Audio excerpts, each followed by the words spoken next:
Welcome, everyone, to 24/7 Sports. I am Tom Loy alongside the 105 guys. We've got Director of Scouting Andrew Ivins and National Analyst Cooper Patagna. Signing day is just around the corner, so we're looking at 2025 recruiting classes all across the country and bringing fans a look at their soon-to-be signees. We're going to hit a few superlatives to clearly state our take on many of these nationally known prospects. Today, we're looking at LSU. The Tigers have the number 4 recruiting class overall in 2025, and there are 27 commits set to play for head coach Brian Kelly. Andrew, we will start with you. Early draft pick potential. We're looking at a guy with elite traits, but also somebody who can see himself taken early in the NFL draft. It's going to be Bryce Underwood, our number 1 ranked player in the class of 2025. Bryce, as of this recording, 48-2 as a starting quarterback up in Michigan. This is one of the youngest prospects in the cycle. And I think with him, it's just the blend of the size, arm talent, and athleticism. As a senior, he has really shown the ability to beat defenses with his legs. You go on his 24/7 Sports profile, you're going to see that player comp Vince Young, and that is certainly fits the bill in terms of just how big those guys are and what they're able to do. And the scary thing is Bryce Underwood looks much more advanced as a passer at this stage than Vince Young, who made magic years and years ago in the BCS national title game. I think Bryce Underwood, the other thing that really stands out about him, that field command, what he's been able to do. You look at the past few recruiting cycles and then recruiting classes, the quarterbacks at the top of the board. I mean, Bryce Underwood is right there in terms of just how comfortable he is. And I think he's a guy that could play relatively early. For the sake of, I think, not talking about the same person, I'm going to go with a different guy. I'm going to go with Cade Phillips. There's another corner on the board that I'm sure we're going to talk about here soon. But Cade Phillips is a guy that shot up our board dramatically over the last couple of weeks. And this is a guy that we really like. We'll get to see at the All-American Bowl, but over 6 feet kind of fits the prototypical cornerback that Corey Raymond and Blake Baker want in that defense. Long, silky, smoother, 3-phase player out of high school as well. Love the ball skills. I think this guy keeps getting better and better. 24-4 in the long jump, 21-3-2 in the 200 meters. So he can roll a little bit. I think once he gets to school, starts to put a little weight on the bone, I think this guy's going to be a player. I think he can get on the field early. I think LSU's secondary is in a place right now, whether it's DJ Pickett, Cade Phillips, Aiden Anding, any one of these guys are going to be able to step in and potentially have an early impact because they need him to. But Cade Phillips is kind of the apple of our eye right now of a guy that's really kind of has a rocket strapped to his back and surging up our board. And I think he's going to carry that momentum into college. Big fan of Cade Phillips, but I'm going to have to go with Bryce Underwood on this one. I think we all three of us would. It's a slam dunk. He's elite, special talent, excited about him. But I will say one note, just keep an eye on this. I know we were talking about when we recorded this. Right now, he's an LSU commit. There is some smoke to Michigan right now. We'll see what happens moving forward. Day 1 impact. We got a guy who'll see the field early and often in year 1. Cooper, who do you got? Yeah, I mean, I think going down the line here, you can go a lot of different ways. I think for me, it's probably Harlan Berry, the running back out of St. Martin's in New Orleans. You know, we talked about this running game on CBS Sports Network on Monday and how they have to get more out of it. I don't think it's a lack of talent. It's what they need to do on the offensive line. But having a guy like Harlan Berry gives you a little bit different of a skill set than what they have in Caden Durham, what they have in Josh Williams, what they have in Caleb Jackson. All three of those guys, north-south runners that like to get downhill in a hurry. Harlan Berry, more of a make-you-miss guy. Drew compares him to LaShawn McCoy. I think that's a really good comp. There's been some comparisons out to Reggie Bush. And the thing about that is very elusive in space. I think he's a game breaker, a guy that you have to respect to find a way to get multiple touches in a game. So whether that's in the return game, whether that's as a receiver out of the backfield, I think Harlan Berry is going to be one of those guys.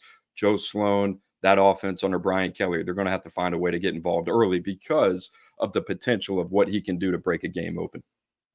I'm going to go with Underwood here, and I know it's kind of an easy one, but if you look at the SEC, we're recording this in advance of Week 10, 16 teams in the league, right? 8 of them have started 2 different quarterbacks this season. 6 of that is because of injury. You're only as good as your number 2 quarterback. We don't know what's going to happen with Garrett Nussmeier, right? Continues to get mentioned with the NFL draft. Is he going to test the NFL waters? Is he going to leave or is he going to come back? I don't think it really matters. I think Underwood is going to play as a true freshman. And you can look at what Florida did this season with Graham Mertz. He returns. DJ Lagway, our number 1 ranked quarterback in 2024. He gets more and more run, and eventually he takes over from Mertz, who has a season-ending injury. So I think Underwood would make a ton of sense. Again, just how he is playing right now. It looks like he's playing on rookie mode. Everyone else is playing on Heisman difficulty. If we're talking about the EA Sports 2025 college football game, and really just his ability to run the football too. I think they can get creative with some packages. For another name out there, Cooper mentioned the 2 corners, Cade Phillips, DJ Pickett. I think Aiden Anding has a chance as well. Number 18 ranked cornerback for us. This guy is really good at maintaining phase. Not the biggest individual, but you turn on the tape, see what he's been able to do down there in the boot, what we saw in the camp circuit, 7-on-7 circuit. LSU still needs help in that secondary. Keep an eye on Aiden Anding. He's a guy that knows how to cover, sticky like a glove.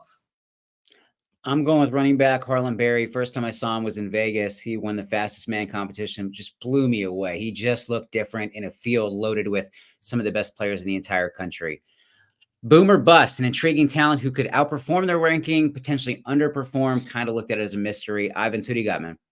Linebacker Jaden Breaker, new to the top 247 on our midseason update, now to the number 11 ranked linebacker. Green numbers across the board, 6'0", He's got a 6'10" wingspan, 214 pounds, 91.2 explosion score, according to our friends at Next Gen Prospects. 92 speed score. I mean, this guy can run and chase. Kind of reminds me a little bit of Georgia true freshman linebacker Chris Cole, who is playing for the Bulldogs here in 2024. Jaden Breaker, to me, he's got the athletic juice, the instincts, his ability to read and react. I think that's going to dictate his success on Saturdays and potentially Sundays. But Blake Baker, an aggressive defense. We've seen what Whit Weeks is able to do. I think Jaden Breaker is another guy where he can rush the passer, he can drop back into coverage, and more importantly, he can find his run fits. I'm going to go with DJ Pickett, and here's the reason why. He's 6'4", 180 pounds, and we haven't seen a 6'4" corner taken in the first round of the NFL draft. That is not a bad thing. DJ Pickett, unique athlete, 33-inch arms, 80-inch wingspan, can do a lot of different things. Obviously, a two-way player. Really kind of more comfortable with the athlete on offense than we are on defense. I think he's got a ways to go. Is he going to be a guy that's going to be able to play early? We'll see. A super dynamic, unique, rare athlete, all those type of things. But what's he going to look like at the corner position? Does he end up at safety? All those things are worth kind of monitoring at the next level. Tom, I know you're probably going to put out there that Miami's kind of circling the wagons right now as well for DJ Pickett. But certainly a guy that we have circled inside the top 32. But one of those guys that it's quite honestly a little bit of a case study for us. The two that I was kind of looking at, one was DJ Pickett. I'm just haven't seen enough in the secondary from him, but he's obviously a freaky athlete. The other one is receiver Derek Meadows. Kind of fits the same mold. Haven't seen a ton of production from him, but you love the upside. It's there. Boomer bust. He fits that mold. And yes, like you said, DJ Pickett, Miami, a few others, trying to circle the wagons, as you said. We'll see if he sticks with LSU. Let's move on to Diamond in the Rough, a 3-star prospect who could surprise some people at the next level, potentially emerge as a high-level talent, or even find himself drafted. Cooper, who do you got, man? I like Mike Tyler, the tight end. This is a guy that we've been evaluating for quite some time. And you think about the body types that LSU has in that tight end room. Originally they brought in Tradez Green to be a tight end. He switched to a receiver. Kamarian Pimpton is another guy, 6'6", tall drink of water, basketball background. Well, what happens after Mason Taylor's gone? And we don't know whether he's leaving yet. But you're talking about a guy that leads all statistical categories for tight ends in LSU program history. Mike Tyler is a very similar body type that can give you some inline blocking ability, can give you some value as a receiver out of the backfield as well. I think it was really, really important for LSU, Slade Nagel, tight end coach there, to add a guy like this, pretty similar composition to a guy like Mason Taylor. You need that guy in your room, and I think that's really important. So Mike Tyler would be my pick. I'm going to go with safety Jace Thomas, our number 41 ranked safety in the class. Dealing with an injury, senior season cut short, but I think with Blake Baker's defense and that star role, Jace Thomas fits it to a T. He's a two-way player on Friday nights, gets it done at quarterback, but him on defense, his ability to strike and provide run support while still dropping back into coverage, very instinctual. I think he's a guy to keep an eye on. Tons of growth potential there. We saw Blake Baker lean on these type of individuals when he was at Miami. He did the same thing at Missouri. Trying to find those guys at LSU. Keep an eye on Jace Thomas. For me, it's safety, linebacker. I'm not sure exactly what he's going to play at the next level. CJ Jim Coley, right here in Nashville. Big fan of him. He impresses every time I see him. We'll see where he lines up, but a lot to like there. That wraps it up. As I said before, we're going to hit a ton of schools leading up to December's early signing period. For Andrew Ivins and Cooper Patagna, I am Tom Loy. As always, stay locked to 247sports.com.